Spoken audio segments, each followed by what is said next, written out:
मित्रों नमस्कार, स्वागत है आप सभी का सोहन इंस्टीट्यूट के यूट्यूब चैनल पर।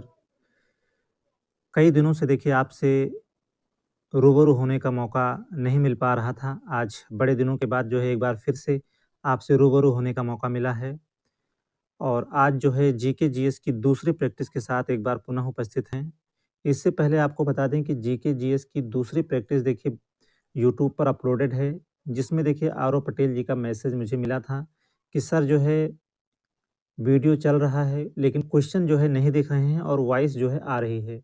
तो देखिए, उनके इस कमेंट को देखिए तुरंत संज्ञान में लिया गया था और यह पाया गया कि वीडियो वाक़ई में चल तो रहा था लेकिन क्वेश्चन नहीं दिख रहे थे।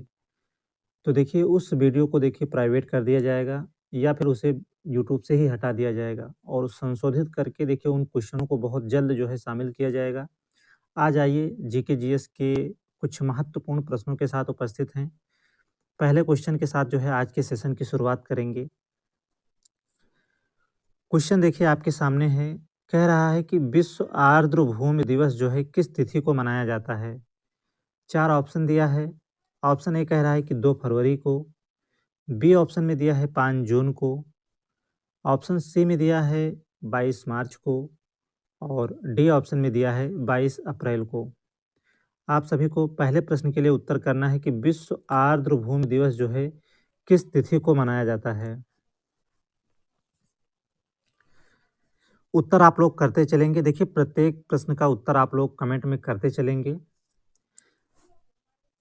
देखिए, 22 अप्रैल की बात करें तो देखिए 22 अप्रैल को विश्व पृथ्वी दिवस मनाया जाता है।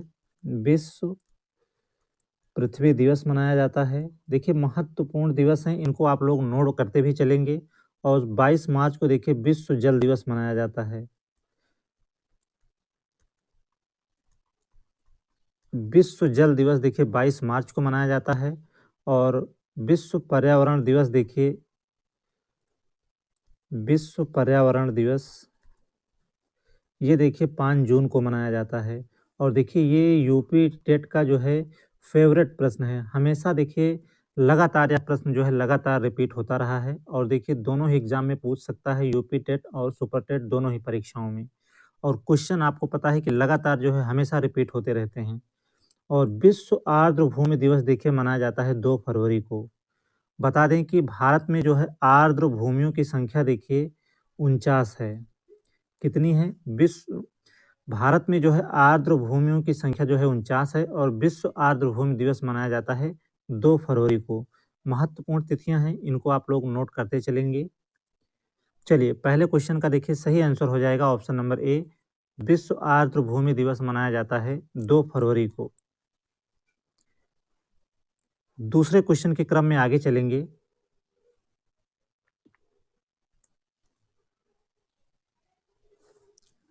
चलिए, दूसरा प्रश्न देखिए आपके सामने है। कह रहा है कि उस पाल शासक का नाम बताइए जिसने विक्रमशिला विश्वविद्यालय का निर्माण कराया था। चलिए, देखिए ये उस होगा, उस पाल ये शासक होगा। उस पाल शासक का नाम बताइए जिसने विक्रमशिला विश्वविद्यालय का निर्माण जो है कराया था। और देखिए ये प्रैक्टिस आप सुपर टेट और यूपी टेट दोनों के लिए देख रहे हैं। दोनों के लिए देखिए ये महत्वपूर्ण प्रश्न हैं और लगातार आप लोग उत्तर भी करते चलेंगे। दोनों ही परीक्षाओं की दृष्टि से महत्वपूर्ण सेशन होने वाला है। आप लोग सेशन के अंत तक बने रहें। चलिए, उत्तर आप लोग करिए। उस पाल शासक का नाम बताइए जिसने विक्रमशिला विश्वविद्यालय का निर्माण कराया था। ऑप्शन ए कह रहा है कि धर्मपाल ने, बी ऑप्शन कह रहा है कि देवपाल ने, ऑप्शन सी में दिया है रामपाल ने और डी कह रहा है इनमें से कोई नहीं होगा। चलिए, उत्तर करिए आप सभी। देखिए, उस पाल शासक का नाम पूछा है जिसने विक्रमशिला विश्वविद्यालय का निर्माण कराया था। तो देखिए विक्रमशिला विश्वविद्यालय का निर्माण कराया था धर्मपाल ने 9वीं शताब्दी में। कब कराया था? तो 9वीं शताब्दी में। और देखिए इसका अस्तित्व जो है 13वीं शताब्दी तक बना रहा था। उत्तर आपका राइट होगा ऑप्शन नंबर ए यहाँ पर। चलिए, तीसरे क्वेश्चन के क्रम में आगे बढ़ेंगे।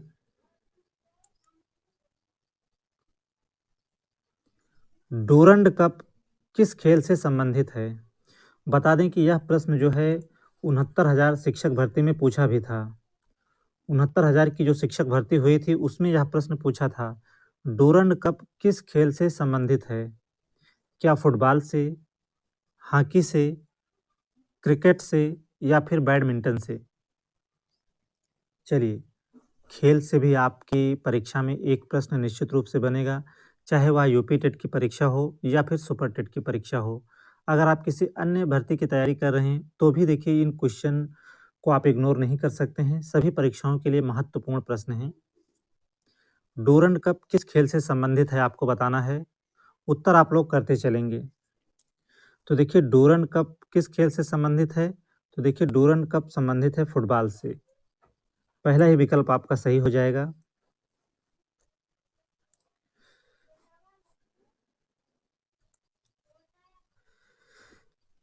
आइए, क्वेश्चन नंबर 4 आपसे पूछ रहा है, जल्लीकट्टू किस राज्य से संबंधित है?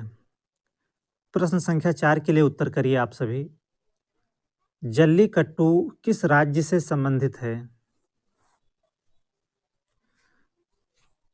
ऑप्शन ए में दिया है कर्नाटक राज्य से, बी ऑप्शन में दिया है तमिलनाडु राज्य से, ऑप्शन सी में दिया है आंध्र प्रदेश से और डी में दिया है केरल से।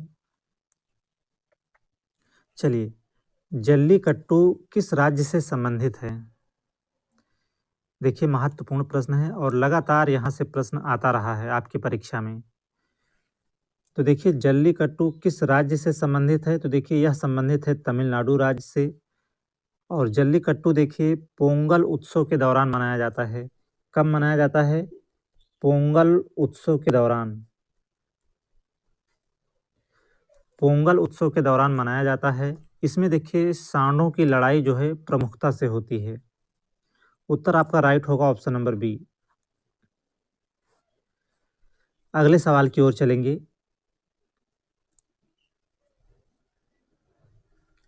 चलिए, क्वेश्चन नंबर 5 आपके सामने है। पूछा है, सूर्य मंदिर उड़ीसा में कहाँ स्थित है? चलिए, सूर्य मंदिर उड़ीसा में कहाँ स्थित है? तो देखिए सूर्य मंदिर कहाँ स्थित है? उड़ीसा में स्थित है। अब आपको बताना है कि उड़ीसा में जो है यह मंदिर कहाँ स्थित है? क्या कोणार्क में, पुरी में, भुवनेश्वर में या फिर इनमें से कोई नहीं? चलिए, उत्तर करेंगे आप सभी। सूर्य मंदिर उड़ीसा में कहाँ स्थित है? चलिए, इस प्रश्न को देखिए पहले भी जो है कराया जा चुका है। जो इस चैनल से जुड़े हैं, उनको देखिए यह प्रश्न का उत्तर जो है निश्चित रूप से पता होगा। चलिए, सूर्य मंदिर उड़ीसा में कहाँ स्थित है? उत्तर करेंगे आप सभी। देखिए सूर्य मंदिर उड़ीसा में कहाँ स्थित है? तो देखिए कोणार्क में। पहला ही ऑप्शन देखिए आपका राइट हो जाएगा। और पुरी में देखिए भगवान जगन्नाथ का जो है मंदिर है। किसका है? पुरी में देखिए भगवान जगन्नाथ का मंदिर स्थित है और भुवनेश्वर देखिए उड़ीसा की जो है यह कैपिटल है। चलिए, उड़ीसा की यह जो है कैपिटल है। चलिए, उड़ीसा की यह कैपिटल है अर्थात राजधानी है।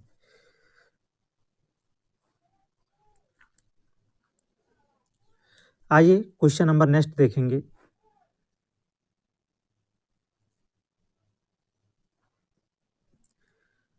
अकबरनामा किसने लिखी है?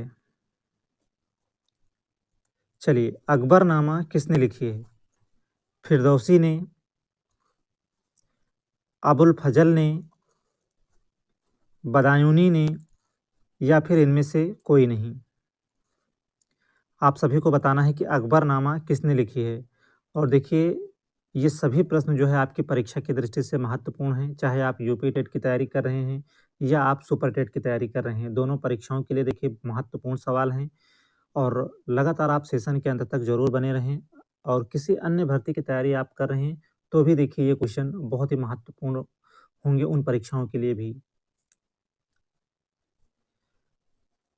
तो देखिए अकबरनामा लिखी है देखिए अबुल फजल ने। दूसरा ऑप्शन जो है आपका राइट होगा, ऑप्शन नंबर बी यहाँ पर। चलिए, एक सवाल आप लोग बताइए, हुमायूं नामा जो है किसकी रचना है? उत्तर आप लोग कमेंट करके बताएं कि हुमायूं नामा किसकी रचना है। चलिए, तुरंत आप लोग कमेंट करिए।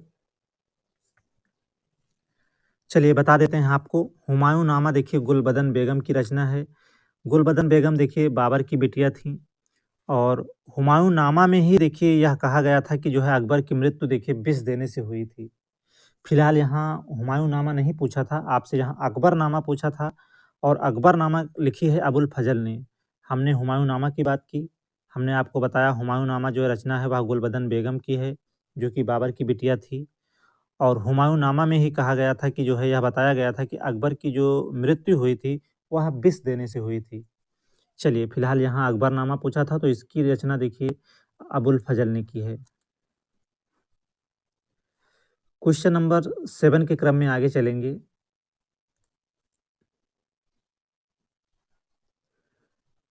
चलिए, क्वेश्चन नंबर 7 आपके स्क्रीन पर है। अनफिनिश्ड मेमोयर किसकी रचना है? पुस्तकों से भी सवाल आपकी परीक्षा में निश्चित रूप से आएगा। 1 से 2 प्रश्न निश्चित रूप से पूछेगा ही पूछेगा। अनफिनिश्ड मेमोयर किसकी रचना है? क्या किरण बेदी की रचना है? प्रियंका चोपड़ा की रचना है? मीनाक्षी लेखी की रचना है या फिर सागरिका घोष की रचना है? चलिए, 7वें क्वेश्चन का आप लोग जवाब करेंगे। देखिए, किरण बेदी की जो रचना है, वह है फियरलेस गवर्नेंस। कौन सी रचना है? Fearless governance. फियरलेस गवर्नेंस जो रचना है, यह जो है किरण बेदी की रचना है। मीनाक्षी लेखी की रचना की बात करें तो देखिए मीनाक्षी लेखी की जो रचना है, वह है unsung unsung warrior unsung warrior of freedom freedom struggle. चलिए, मीनाक्षी लेखी की रचना है unsung warrior of freedom struggle.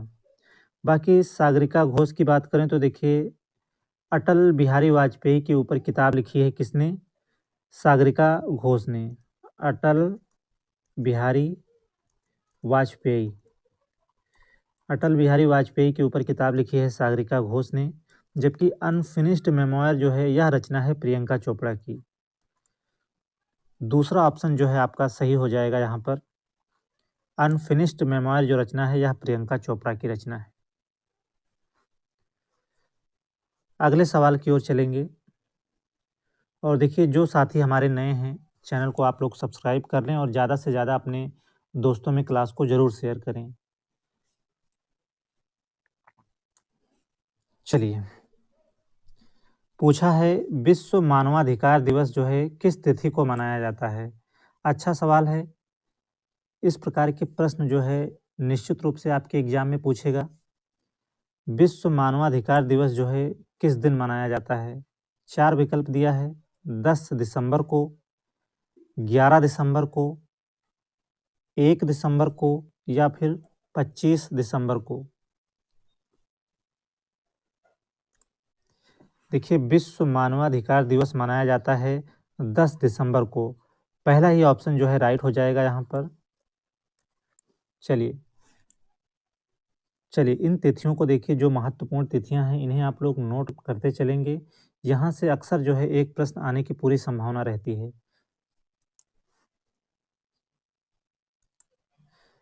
आगे बढ़ेंगे। चलिए, क्वेश्चन नंबर 9 आपकी स्क्रीन पर है।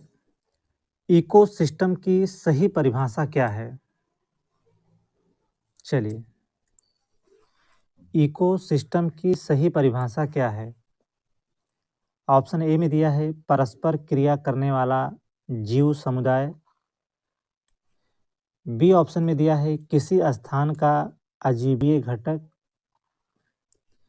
ऑप्शन सी में दिया है पृथ्वी एवं वायुमंडल का वह क्षेत्र जहां जीव रहते हैं।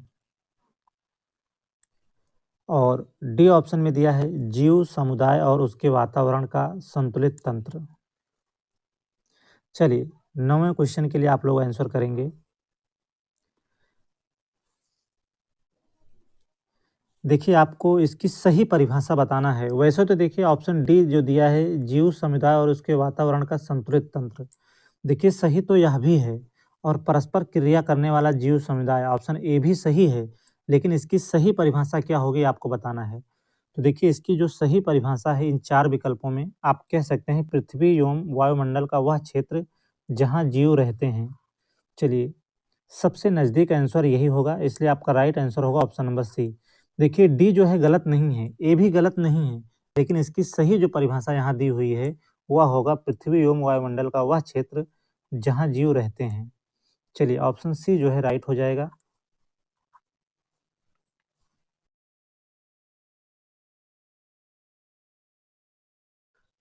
और देखिए आप सभी साथी जो इस चैनल पर पहली बार जुड़े हैं, आप सभी देखिए चैनल को सब्सक्राइब करें और ज़्यादा से ज़्यादा क्लास को अपने दोस्तों में ज़रूर शेयर करें। और यूपी टेट और सुपर टेट की तैयारी के लिए आप सोहन इंस्टीट्यूट के साथ लगातार जुड़े रहें, निश्चित रूप से आप बेहतर कर पाएँगे। आइए क्वेश्चन नंबर 10 की ओर चलेंगे।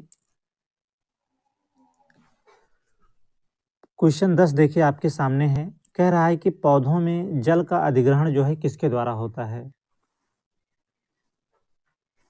पौधों में जल का अधिग्रहण किसके द्वारा होता है? जाइलम दिया है, फ्लोएम दिया है, कैम्बियम दिया है या फिर पैलिसैड।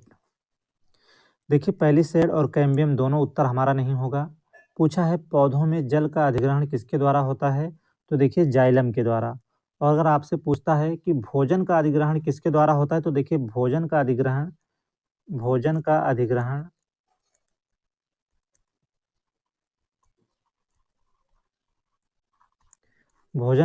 देखिए होता है फ्लोएम के द्वारा पौधों में। जबकि पौधों में जल का अधिग्रहण होता है जाइलम के द्वारा और पौधों में भोजन का अधिग्रहण किसके द्वारा होता है? तो फ्लोएम के द्वारा।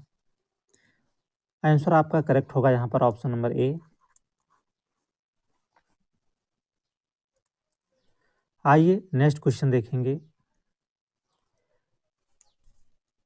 पर्यावरण की परिभाषा क्या है? पूछा गया प्रश्न है आपकी परीक्षा में और खास करके ये यूपी टेट की परीक्षा में जो है पूछा गया क्वेश्चन है। यूपी टेट की परीक्षा में पूछा गया प्रश्न है, आपको बताना है पर्यावरण की परिभाषा क्या है?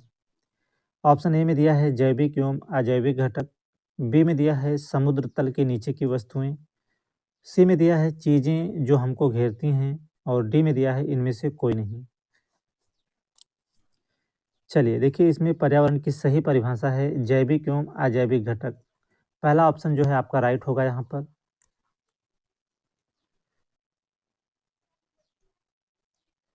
चलिए आगे चलेंगे। तो देखिए आज 11 ही क्वेश्चन को जो है शामिल किया गया था आज की प्रैक्टिस सेट में और देखिए ये आंसर की है, आप इसका जो है स्क्रीनशॉट ले सकते हैं। और आपको बता दें कि हमने आपको बताया कि जो दूसरी प्रैक्टिस थी जीके जीएस की उसमें देखिए वॉइस आ रही थी, वीडियो भी चल रहा था लेकिन क्वेश्चन जो है नहीं दिख रहे थे। तो उस वीडियो को देखिए प्राइवेट या फिर उसे हटा दिया जाएगा और उन क्वेश्चनों को पुनः जो है संशोधित करके बहुत जल्द उन क्वेश्चनों को जो है यहाँ पर शामिल करेंगे। और एक बार पुनः आपको बता दें कि जो साथी चैनल पर पहली बार जुड़े हैं, चैनल को आप लोग सब्सक्राइब करें। ज़्यादा से ज़्यादा जो है सोहन इंस्टीट्यूट के साथ आप सभी जुड़ें और यहाँ पर देखिए यूपी टेट और सुपर टेट की तैयारी आप बेहतर तरीके से कर सकते हैं और निश्चित रूप से आने वाली परीक्षा आप जब भी होगी, आप निश्चित रूप से बेहतर कर पाएँगे। आज का सेशन देखिए सिर्फ़ यहीं तक। क्लास में लगातार जुड़े रहने के लिए आप सभी मित्रों का बहुत-बहुत धन्यवाद।